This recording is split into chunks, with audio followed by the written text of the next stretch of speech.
दिल वालों के दिल्ली में नए साल के पहले दिन एक बार फिर दिल को दहला देने वाली खौफनाक घटना सामने आई है। इस घटना के बाद सवाल कर सकते हैं दिल्ली पुलिस से, दिल्ली में क्या सुरक्षा व्यवस्था है कि लड़की को इतने किलोमीटर तक सड़क पर बुरी तरह से घसीटकर ले जाया गया। जहां एक तरफ पूरा देश नए साल के जश्न में डूबा था, तब दिल्ली की सड़कों पर हैवानियत का खेल चल रहा था।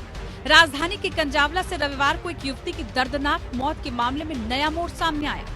चश्मदीद का कहना है कि कार से लड़की को बाहर फेंका गया था। चश्मदीद ने दावा किया कि एक्सीडेंट होते हुए किसी ने नहीं देखा, युवती को गाड़ी से फेंका गया था। दरअसल यहाँ कुछ युवकों ने स्कूटी सवार युवती को टक्कर मारी और फिर मदद करने की बजाय युवती को कई किलोमीटर तक घसीटते हुए ले गए थे। इस हादसे में युवती की मौत हो गई। ये सीसीटीवी फुटेज इस बात की गवाह है कि देश की राजधानी में ऐसे दरिंदे भी रहते हैं जो कहने को इंसान है, मगर इनके रग रग में हैवानियत कूट कूट कर भरी है, जो किसी लड़की की स्कूटी को टक्कर मारने के बाद रुकते नहीं।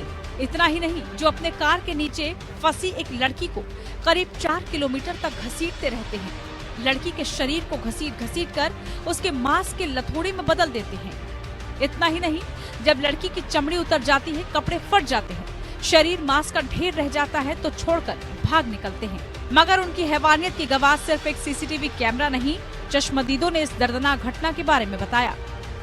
घटना तो बस इतनी देखी, इतना ही बता रहा था मेरे को कि मम्मी लड़की घसीटती हुई जा रही थी। अच्छा। बस और थोड़ी दूरी पे पुलिस वाला भी था, मैंने वो बोला था उसको, वो खाना देने जा रहा था। आपका बेटा? हाँ। क्या काम करता है वो जोमेटो में जोमेटो खाना डिलीवरी करता है वो। तो उतनी रात में वो किसी को खाना देने जा रहा है? हाँ, रात की ड्यूटी करता है वो। कब की कितने बजे की बात? ये मुझे नहीं पता कितने बजे की बात है, ये तो मेरा बेटा ही बता सकता है। तो अभी आपका बेटा कहाँ है? मेरा बेटा पूछताछ के लिए बुलाया है यहाँ पे पुलिस स्टेशन में बुलाया? हाँ। अच्छा, जो है कुछ और भी उसने देखा हो, गाड़ी कौन सी थी या कौन लोग थे? नहीं, और तो कुछ नहीं बताया उसने, बस इतना ही बताया। सुना आपने। अब आगे देखिए, ये वो कार है जिसमें वो 5 लड़के सवार होकर इस हैवानियत को अंजाम दे रहे थे और करीब 1 जनवरी यानी कि नए साल के पहले ही दिन दिल्ली की सड़कों पर हैवानियत हुई। वहीं दिल्ली आउटर जिले के डीसीपी हरेंद्र सिंह ने बताया कि करीब 3 बजे पुलिस को इस घटना की पीसीआर कॉल मिली थी। वहाँ की टीम ने कार के नंबर से उनके मालिक को और मालिक के बाद फिर कार में जो ऑक्यूपेंट्स थे उनको ट्रेस किया। उनको एग्जामिन करने में ये बात सामने आई कि उस कार का एक स्कूटी के साथ सुल्तानपुरी के इलाके में एक्सीडेंट हुआ था। पुलिस ने इस मामले में कार सवार 5 युवकों को गिरफ्तार कर लिया है। पुलिस ने इस घटना के बाद गैर इरादतन हत्या का मामला दर्ज किया। दिल्ली में कंझावला में लड़की के साथ हुई दर्दनाक हादसे के बाद मुख्यमंत्री अरविंद केजरीवाल ने इसे शर्मनाक हादसा बताया। उन्होंने कहा कि कंझावला में हमारी बहन के साथ जो हुआ वो बेहद शर्मनाक है।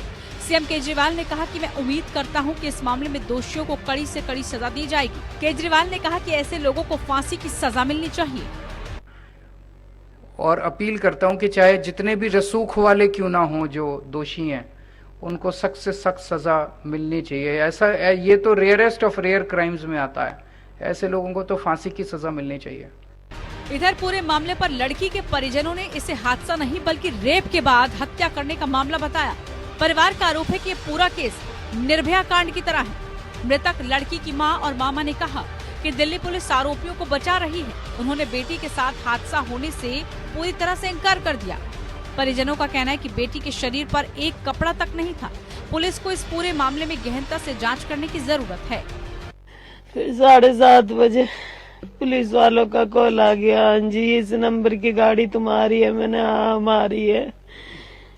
कह रहे एक्सीडेंट हो गया है। ये वो स्कूटी है जिससे कार ने टक्कर मारी और फिर स्कूटी पर सवार लड़की जब सड़क पर गिरी तो उसे 4 किलोमीटर तक घसीटते रहे और जब लाश कार से अलग हुई तो उसे छोड़कर वहां से भाग निकले। मामले में पुलिस ने सभी 5 आरोपियों को गिरफ्तार कर लिया है। पूछताछ में मामले की और भी कई परतें खुल सकती हैं। Bureau report, APN news.